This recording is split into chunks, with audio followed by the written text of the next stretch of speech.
आदरणीय हरदीप पुरी जी का शुक्रिया अदा करना चाहता हूँ। आप ये आश्चर्यचकित हो गए कि मैं उनको थैंक यू क्यों कह रहा हूँ। मैं इसलिए उनको शुक्रिया उनका अदा करना चाहता हूँ कि परसों मुझे पता चला कि देश के पेट्रोलियम मिनिस्टर वो है, नितिन गडकरी जी नहीं है। वो परसों पता चला प्रेस कंट्रोल में।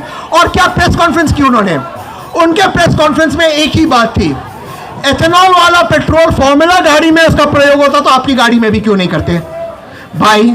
फॉर्मूला वाली गाड़ी के अंदर, जब फॉर्मूला में गाड़ी चलती है, रेसिंग में गाड़ी चलती है, पिट के अंदर 100 मैकेनिक होते हैं गाड़ी के पीछे। रेस के दौरान गाड़ी के इंजन की सर्विसिंग होती है, रेस के दौरान गाड़ी के इंजन के पार्ट्स बदले जाते हैं, रेस के बाद गाड़ी के इंजन का अपग्रेड होता है, रेस के बाद गाड़ी का इंजन चेंज होता है। क्या एक साधारण व्यक्ति यहां पर वो कर सकता है? कोई भी चीज ये कह देते हैं बिना सोचे बिना समझे।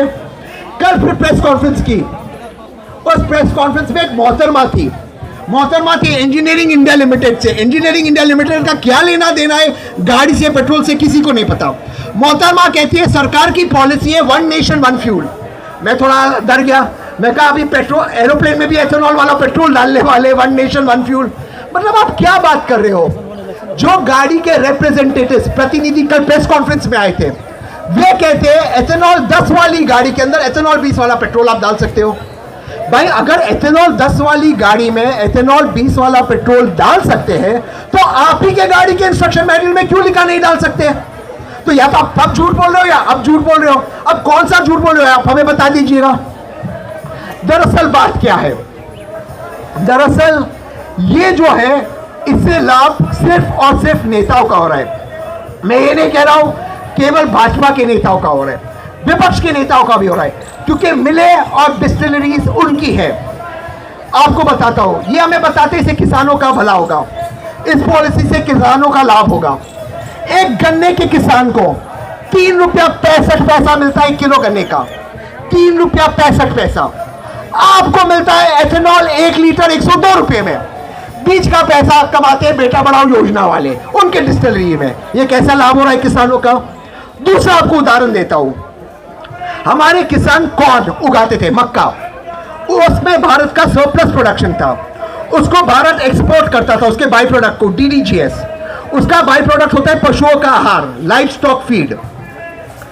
जब भारत और अमेरिका का ट्रेड डील हुआ 6 फरवरी को, व्हाइट हाउस के प्रेस रिलीज में यह कहा गया कि भारत DDGS जो अमेरिका का कॉर्न है उसका बाई प्रोडक्ट इंपोर्ट करेगा। हम सब आश्चर्यचकित हो गए क्योंकि अमेरिकन कॉर्न भारत में बैंड है, क्योंकि वो GMO है, जेनेटिकली मॉडिफाइड है। अगले दिन आदरणीय पीयूष गोयल जी ने प्रेस कॉन्फ्रेंस किया। जब पीयूष गोयल जी से आप पत्रकार भाइयों ने सवाल पूछा, बहनों ने सवाल पूछा कि जिस चीज को भारत एक्सपोर्ट कर रहा था DDGS कॉर्न का बाई प्रोडक्ट, अब इसको इंपोर्ट क्यों कर रहे हैं? तो पीयूष गोयल जी ने कहा कि लाइव स्टॉक फीड, पशुओं के आहार का शॉर्टेज है। तब दिनेश ने इस पर रिसर्च की। रिसर्च के बाद पता चला 2017-2018 में 0% कॉर्न हमने एथेनॉल में डाइवर्ट किया था। अरे यार, पिछले साल 35% कॉर्न हमने एथेनॉल में डाइवर्ट किया। अगर कॉर्न और उसका बाई प्रोडक्ट जिसको आप एक्सपोर्ट करते हो, अब उसी चीज को आप इंपोर्ट करोगे तो डॉलर बचेगा या डॉलर खर्च होगा? और फिर ये कहते हैं कि आपका फॉरेन रिजर्व बचेगा। और एक आपको उदाहरण देता हूं, अगर इस सरकार को फॉरेन रिजर्व बचाना है, डॉलर बचाना है, पेट्रोल इंपोर्ट बिल बचाना है, तो सिर्फ सड़कें को ठीक कर दे, सिर्फ सड़कों पे एनक्रोचमेंट हटा दे, सिर्फ ट्रक्स को कह दे कि लेफ्ट साइड पे चलाए, जो नितिन गडकरी जी का काम है। सिर्फ इतना करेंगे 3 लाख करोड़ रुपया सालाना बचेगा, 3 लाख करोड़ रुपया। वो छोड़ के बाकी सारे काम करना क्यों? क्योंकि जितने सड़कें खराब होते हैं कॉन्ट्रैक्टर्स किसको पैसा देता है? नेताओं को देता है। जितने भी एनक्रोचमेंट है किसकी वोट बैंक है? नेताओं की वोट बैंक है। उनको नहीं हटाएंगे, सड़कों को ठीक नहीं करेंगे, कॉन्ट्रैक्टर का नेक्सस बंद नहीं करेंगे, ट्रकों को लेफ्ट साइड पे नहीं चलाएंगे। और अगर ट्रकों को ठीक से चलाया तो जाने बचेगी, जिंदगी बचेगी। वो कुछ नहीं करना है इनको सिर्फ करना है एथेनॉल ठोपना। एथेनॉल क्यों ठोपना है? डिस्टिलरीज किसकी है? गन्ने की डिस्टिलरीज आप में से एक की नहीं है, यहाँ पे से एक व्यक्ति की नहीं है। शुगर केन डिस्टिलरी सिर्फ और सिर्फ नेताओं की है, चाहे वो सरकार में हो चाहे वो विपक्ष में हो।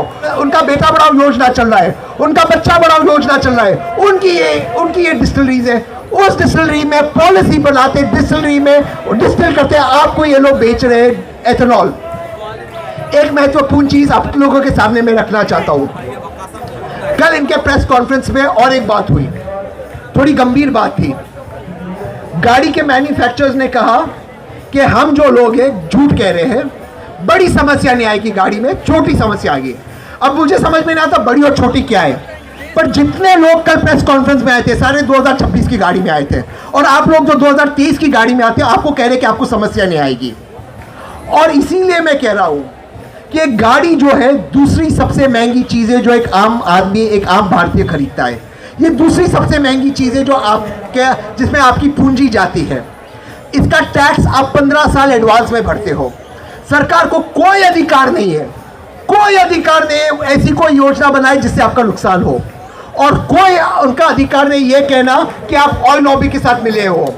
बार बार एक इंटरव्यू दिया जा रहा है जिसके अंदर कहा जा रहा है 22 लाख करोड़ की ऑयल लॉबी है, वो हमारे पीछे है, वो हमें फंडिंग करे। इस पावन मंच से मैं सभी उन मंत्रियों को चैलेंज करता हूं, मेरी सार्वजनिक ईडी की जांच करवाएं, मेरी सार्वजनिक लाइट डिटेक्टर टेस्ट करवाएं पब्लिक के सामने, और मेरी उसके बाद वे अपने बच्चों का धंधा और बिजनेस के दस्तावेज पब्लिक डोमेन में रखे, और उसी के साथ एथेनॉल 20 के सारे दस्तावेज पब्लिक डोमेन में रखे। दोनों चीज करते, मेरी जांच करते और आप दस्तावेज रखो, देखें क्या होते हैं। दूध का दूध, पानी का पानी, तेल का तेल, एथेनॉल का एथेनॉल हो जाएगा। करते हैं हम इसको, करिए। और भैया अगर तेल लॉबी हमारे पीछे है तो तेल मंत्री को बोले लॉबी को ठीक करे, हमें काहे बोल रहे हो? क्या हमने कहा था ट्रांसपोर्ट मिनिस्टर को कि पॉडकास्ट के अंदर या अपने यूट्यूबर्स को जो इंटरव्यू देते या जो उन्होंने स्पीच दी थी उसमें कहो कि 15 रुपए में पेट्रोल मिलेगा जब एथेनॉल आएगा? हमने उनके मुंह में शब्द डाले थे, ये उनके शब्द थे। अब उसको डिनाई कर रहे हैं, अब कह रहे मैंने ऐसा कहा ही नहीं, पर वो भूल गए कि इंटरनेट का जमाना है, सब कुछ वेब पे अवेलेबल है। हम चाहते हैं कि चॉइस हो, आपकी गाड़ी आपका अधिकार, एथेनॉल 0 हो, एथेनॉल 5 हो, एथेनॉल 10 हो या एथेनॉल 20 हो, कोई दिक्कत नहीं है। आप चॉइस दीजिए, आप थोपिएगा मत हमारे ऊपर। दूसरी हमारी डिमांड है, एथेनॉल 20 को लेकर जितने भी दस्तावेज है वो सार्वजनिक कीजिए, उसको सार्वजनिक मंच पे रखिए, उसको वेबसाइट्स पे रखिए, ताकि आम आदमी, यहाँ पर जो लोग इकट्ठा हुए हैं, आप मीडिया के बंधु इसे पढ़ सकते हैं और इसको पढ़कर इस पर टिप्पणी दे सकते हैं, इसका विश्लेषण कर सकते हैं। तीसरी चीज, बार बार सरकार अमेरिका और ब्राजील का उदाहरण देती है। हमें भी पता है कि अमेरिका और ब्राजील में एथेनॉल है, हमें भी पता है कि वहाँ पर ये फ्यूल का प्रयोग होता है, लेकिन उन मुल्कों में जब एथेनॉल का प्रयोग शुरू हुआ था वो 1970 में शुरू हुआ था, वहाँ से वो पॉलिसी बनी थी। उन मुल्कों ने इस पॉलिसी को प्रीपोन नहीं किया गया था। क्या वजह थी कि जब नीति आयोग की रिपोर्ट कहती है, लिखित में कहती है कि एथेनॉल 20 पॉलिसी को लागू 2030 से करना चाहिए, आपने अचानक से उसको प्रीपोन कर दिया। क्या वजह थी कि जब 80% गाड़ियां से अधिक आज भी भारत के अंदर एथेनॉल 20 फ्यूल कंप्लाइंट नहीं है, आप यही फ्यूल बेच रहे हो लोगों को। एथेनॉल जीरो फ्यूल 170 रुपया करीबन बिक रहा है, 165 से लेकर 170 रुपया। ये महंगा है, ये हम आम आदमी के पहुंच के बाहर है। आम आदमी को ये सब सारे पेट्रोल पंप पे नहीं मिलता, इसको आप अवेलेबल करवाइए। पांचवी चीज, आगे का जो आपकी पॉलिसी है, एथेनॉल 25, एथेनॉल 30, एथेनॉल 40, एथेनॉल 85, उसका आप 360 डिग्री इंफ्रास्ट्रक्चर बनाइए। आप इंफ्रास्ट्रक्चर नहीं बना रहे हो। जब नीति आयोग ने कहा इसको 2030 में लागू करना चाहिए, उसके एक बहुत बड़ा कारण था। वो कारण था कि 80% गाड़ियां तब तक जो है फेज आउट हो जाएगी, जो आज हमें परेशानी हो रही है। दूसरा कारण था कि हमारे पेट्रोल पंप्स के अंदर स्टोरेज फैसिलिटी एथेनॉल 20 और ऊपर की नहीं है, क्योंकि एथेनॉल जैसे आप जानते हो, यहाँ पर सारे एक्सपर्ट्स ने कहा ये मॉइस्चर को अट्रैक्ट करता है, उसका स्टोरेज अलग होना चाहिए। 1 लाख के करीबन पेट्रोल पंप है सारे भारत के अंदर, कितनों का अपग्रेड हुआ है, कोई रिपोर्ट पब्लिक डोमेन में नहीं है। इसीलिए मैं आपसे कह रहा हूं और बड़ी विनम्रता से सरकार से आग्रह कर रहा हूं कि यहाँ पर जो लोग आए, ये देश के मिडिल क्लास लोग हैं, ये गरीब लोग हैं, ये वो लोग हैं जिन्होंने अपनी पूंजी से लोन लेकर गाड़ी खरीदी है, टैक्स एडवांस में बढ़ाया। ये ईमानदार लोग हैं, इनकी नियत पर शक मत उठाओ, इनकी नियत पर शक मत करो, इन पर प्रश्न मत उठाओ, इनकी समस्या को समझो। हमारी 4 मांगे हैं। एक, एथेनॉल में चॉइस हो, एथेनॉल 0, 5, 10, 20। दूसरा, सभी दस्तावेज सार्वजनिक। तीसरा, आगे की जो भी पॉलिसी हो वो हमसे कंसल्ट करते, भारत के लोगों से कंसल्ट करते 360 डिग्री इंफ्रास्ट्रक्चर बनाकर हो। और चौथा और आखिरी, जिन लोगों की गाड़ी में समस्या आ रही है, जिन लोगों की गाड़ी में प्रॉब्लम है, जिन लोगों की गाड़ी में कोई दिक्कत है, उसका समाधान निकालिए, उसकी रिस्पॉन्सिबिलिटी लीजिए, उसको आप सॉल्व कीजिए।